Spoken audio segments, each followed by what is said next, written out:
নতুন নতুন ভিডিও পেতে সাবস্ক্রাইব করুন SNS Bangla animation channel.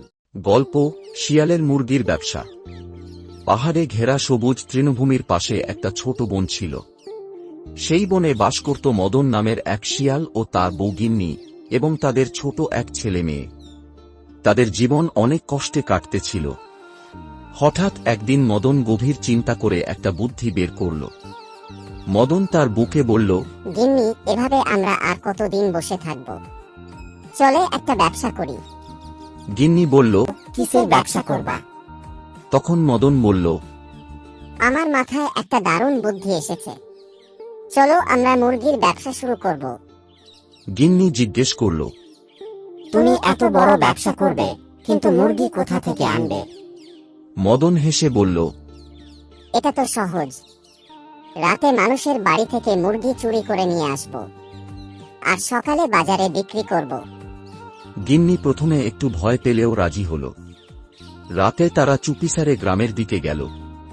Madan বলল, তুমি বাইরে দাঁড়িয়ে পাহারা দাও, আমি ঘরে ঢুকে মুরগি চুরি করি। গিন্নি পাহারা দিতে থাকল, আর মদন এক একটা মুরগি ধরে নিয়ে এলো।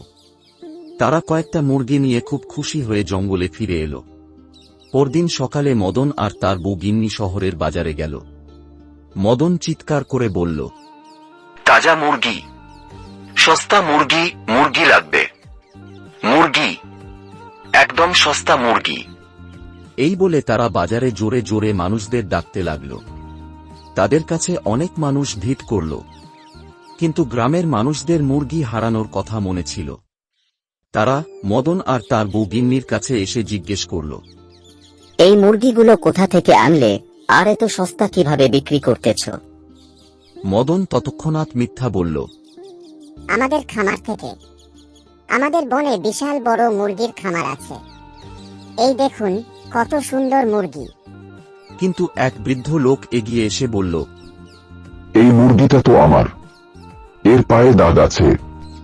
আরেকজন বলল, আমার মুরগিও চুরি হয়েছে, এর পালক দেখে চিনতে পারছি।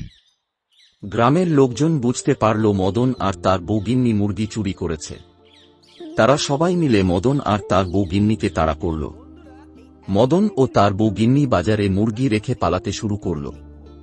মদন আর গিন্নি দৌড়ে জঙ্গলে পালাল। জঙ্গলে পৌঁছে গিন্নি রাগ করে বলল, তোমার এই মুরগির ব্যবসার আইডিয়া একদম বাজে। এখন সারা গ্রামে আমরা চোর বলে পরিচিত হলাম। মদন মাথা চুলকে বলল, আমার কি দোষ? মুরগির ব্যবসাটা এত কঠিন হবে আগে ভাবিনি। এইভাবে মদন আর গিন্নির মুরগির ব্যবসার স্বপ্ন ধূলিসাৎ হয়ে গেল। গল্পের শিক্ষা, চুরি করে কখনো ভালো কিছু করা যায় না।